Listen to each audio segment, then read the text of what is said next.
पाकिस्तान फ़ज़ाई बरतरी में रोज़ाना कोई ऐसी ख़बर ज़रूर देता है जिससे दूसरे मुल्कों को शायद कुछ ऐसी गोलियां जो लूज़ मोशन से बचाएं खानी पड़ती होंगी, क्योंकि कान इस वक्त दुनिया का जदीद तरीन तैयारों में शामिल है और इसको 5th जनरेशन का तैयारा कहा जाता है, जिसमें सुपर क्रूज़ की सलाहियत भी मौजूद है। ना सिर्फ ये जहाज़ आएगा बल्कि एक हेलीकॉप्टर भी जो है फ़ैसला हुआ है कि वो भी तैयार किया जाएगा, जो कि पाकिस्तान में ही असम्बल किया जाएगा और उसके बहुत सारे पुर्जे और बहुत सारे सिस्टम जो हैं वो भी पाकिस्तान ही डेवलप करेगा, यानी उसको फिर किसी की भी ज़रूरत नहीं रहेगी। ये मुश्तरका एक मंसूबा है जिसके तहत एक इस्लामी ब्लॉक का अपना सुपरसोनिक जहाज़ जो है वो तैयार किया जाएगा, जिसको आप सुपर क्रूज़ कह लें, जिसकी जो सलाहियत जो है F-35 जिसको भारत बाहर से ख़रीद रहा है, वो जहाज़ हमारे पास अपना होगा।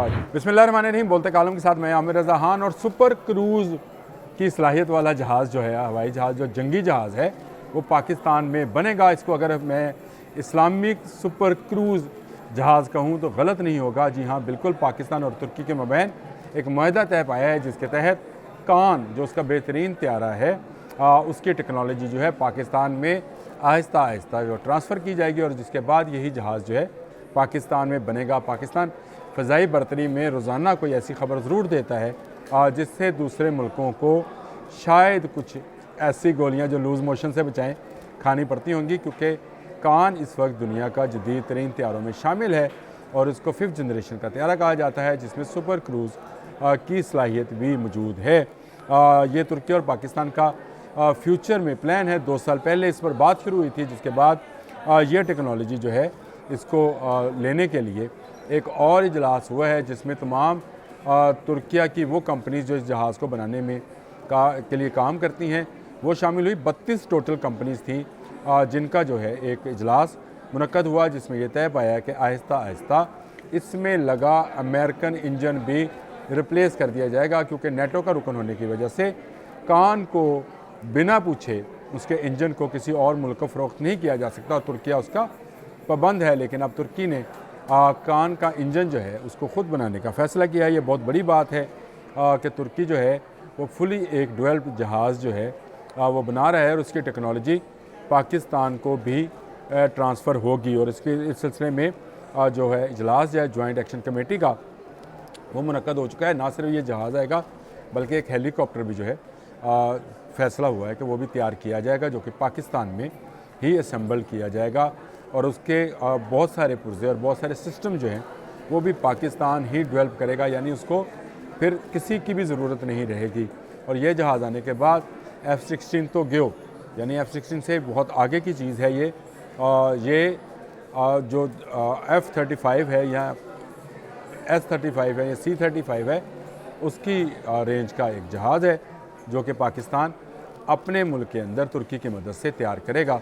कान इसका नाम है और इसमें एरोस्पेस एंड टेक्नोलॉजी और तुर्क डिफेंस इंडस्ट्री सेक्रेटेरिएट ने मिलकर इस इजलास का इनेकाद किया, जिसमें तमाम 32 कंपनियों ने शिरकत की जो कुछ ना कुछ बनाती है। इसमें पाकिस्तान की कंपनीज भी शामिल है और तुर्किया की कंपनी भी शामिल हैं। इस इजलास में ये भी फ़ैसला हुआ कि अज़रबैजान और सऊदी अरब और पाकिस्तान भी जो है इसमें सारी इन्वेस्टमेंट का करेगा। ये फ्यूचर जहाज़ है जी।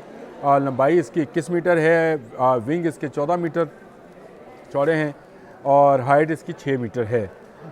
2715 फ़्लाइट वेट के साथ ये उड़ता है। 2 इंजन वाला जहाज़ है और स्पीड इसकी 1.8 मार्क है। मैंने पहले कहा था जंगी जहाज़ों की जो स्पीड है वो किलोमीटर से नहीं, मार्क एक पैमाना है जिससे ये तय की जाती है। किसी दिन इस पर भी बात करेंगे।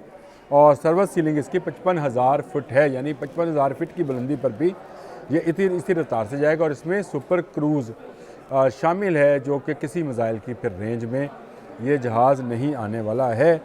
और इसमें 4 एयर टू एयर मिसाइल हैं और 2 इसके एयर टू सरफेस मिसाइल, जो कि बहुत ही ज़बरदस्त मिसाइल जो जदीद तरीन है वो इसमें फ़िट किए जा सकते हैं। और इसमें और बहुत सारी जिस तरह से स्क्रीन माउंटेड इसमें और हेलमेट माउंटेड उसमें जो है चीज़ें शामिल हैं, जो क्या जहाँ पर सारी चीज़ें सामने आती हैं। और सबसे ख़ास बात इसके वो रडार हैं जो दुश्मन के हर रडार को नकारा बनाना जानते हैं। ASI रडार जिनको बोला जाता है और इसमें ये सलाहियत भी है जहाज़ के अंदर कि अगर विजिबिलिटी कम हो, यानी धुंध और बादल या इस तरह की कोई विजिबिलिटी हो, तो इसके रडार और ये ख़ुद भी उसमें ऑपरेट कर सकता है। हेलमेट माउंटेड स्क्रीन का मैं बता चुका। F-35 की तरफ पे इलेक्ट्रो ऑप्टिकल टारगेट सिस्टम से ये लेस है, जदीद तरीन है। ये F-35 में भी ये सिस्टम मौजूद है, लेकिन तुर्की के कान जहाज़ के अंदर भी ये मौजूद है। तुर्की ब्लॉक बिल्डिंग के तस्वर से तैयार हो रहा है, यानी ये तुर्की में ही सारा का सारा संभल होगा। मैंने आपसे बात की कि इसमें अभी तक जनरल इलेक्ट्रिक का इंजन इस्तेमाल होता है, जो कि अमेरिकन कंपनी है, लेकिन अब तुर्की ने यह फ़ैसला किया है कि कान को आलमी मार्केट में बेचने के लिए वो पाकिस्तान के साथ मिलकर ये मुश्तरका मंसूबा जो है उसको पाया तकमील तक पहुँचाएगा, और इंजन भी वो खुद ही डेवलप करेगा। लाजमी बात है कि जनरल का इंजन जो है उसको वो किसी दूसरे मुल्क में नेटो का मेंबर होते हुए नहीं बेच सकता, इसलिए उसे मुकामी तौर पर ही तैयार किया जाएगा और पाकिस्तान में इसके बहुत सारे सिस्टम्स और बहुत सारे रडार्स जो हैं उनको बनाया जाएगा। यानी ये मुश्तरका एक मंसूबा है जिसके तहत एक इस्लामी ब्लॉक का अपना सुपरसोनिक जहाज़ जो है वो तैयार किया जाएगा, जिसको आप सुपर क्रूज़ कह लें, जिसकी जो सलाहियत जो है F-35 जिसको भारत बाहर से ख़रीद रहा है, वो जहाज़ हमारे पास अपना होगा। ये बड़ी ख़बर है इस हवाले से कि पाकिस्तान इस्लामिक ब्लॉक का एक जदीद तरीन त्यारा बग़ैर चाइनीज़ टेक्नोलॉजी के और बग़ैर अमेरिकन टेक्नोलॉजी के अपने दोस्त तुर्की की मदद से ख़ुद तैयार करेगा और फिर इसको एक्सपोर्ट भी करेगा। जो मैं पहले कहता हूँ कि पाकिस्तान के असली साइंसदान जो हैं अब इस रुझान की तरफ आ गए हैं कि हम जो असला बनाते हैं उनको बैरून मुल्क फ़रोख्त भी करें। मैंने बहुत सारी वीडियोज़ इससे पहले भी की हैं, लेकिन ये वीडियोज़ मुझे करते हुए दिली खुशी महसूस हो रही है कि एक 5th जनरेशन का त्यारा कान जो है वो भी जल्द पाकिस्तान में तैयार होना शुरू हो जाएगा। F-17 की धूम पहले से है, JF-17 की धूम पहले से है थंडर की, अब ये कान की धूम भी सारी इस्लामी दुनिया में गूंजेगी, और इसमें हमें ज़रूर सऊदी अरब की भी मदद लेना चाहिए, क्योंकि ये बहुत ज़्यादा पैसों का मामला है। लेकिन सऊदी अरब खुश दिली से करेगा, क्योंकि पाकिस्तान अगर ये जहाज़ तैयार करने में कामयाब हो गया तो कोई मुकाबल नहीं होगा ख़ित्ते में दूर तक, बल्कि बहुत दूर तक। आज के लिए इतना ही। अल्लाह हाफ़िज़।